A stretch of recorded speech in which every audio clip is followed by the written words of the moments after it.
Welcome to Presentation Ponder Practice. The word fruit, as used in Scripture, denotes produce in general, whether vegetable, fruit, or animal.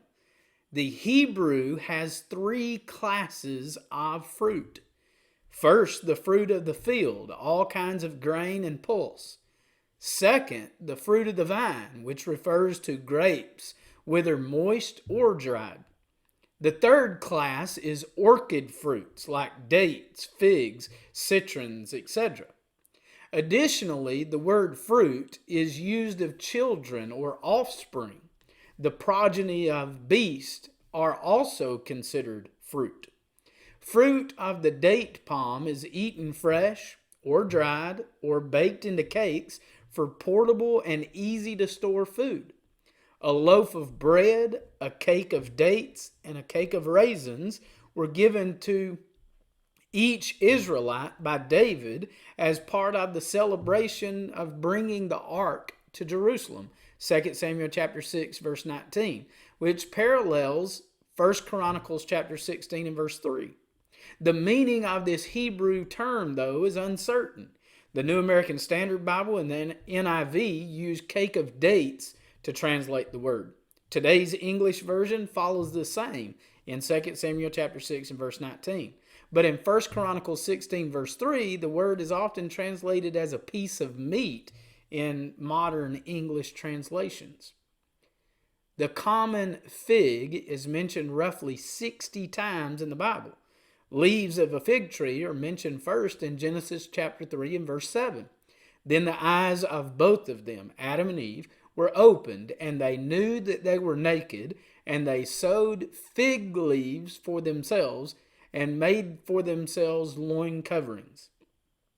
200 cakes of figs were delivered to David as Abigail interceded for her husband's life after he made David angry by refusing to give David's men provisions. Figs were grown in private gardens, 2 Kings chapter 18 verse 31 and Micah 4 verse 4. In proper growing conditions, these trees can grow 20 to 30 feet in height with a diameter of 2 to 3 feet. In rocky places, the plants often grow as stemmed shrubs. Figs are produced 2 or 3 times a year. The early ripe fig becomes ripe about the end of June. Summer figs ripen in August or September, while the winter figs ripen right at the beginning of spring. The message of the prophets, often against wickedness, came with threats of vine and fig crops being destroyed. Hosea 2 verse 12 and Joel 1 verse 7. Listen to Jeremiah 8 verse 13. I will surely snatch them away, declares the Lord. There will be no grapes on the vine and no figs on the fig tree. And the leaf will wither, and what I have given to them will pass away. A message about reward sometimes came with the same teaching of the vine and the fig crops, but them being restored. Zechariah chapter 3 verse 10 and Micah 4 verse 4, which gives this promise of prosperity. Each of them will sit under his vine and under his fig tree, with no one to make them afraid, for the mouth of the Lord of hosts has spoken. Figs also have medicinal properties to treat bulls, 2 Kings chapter 20 and verse 7 and Isaiah 38 verse 21. It was a fig tree which Jesus cursed in Matthew 21 verses 18 through 22 and the parallel in Mark 11. A fig tree with leaves on it was expected to have fruit because the fruit buds come before the leaves. The pretension of this plant to have leaves, showing itself to be ready for picking ahead of its time, was its fault, which brought on the judgment of Jesus. Dates and figs are versatile.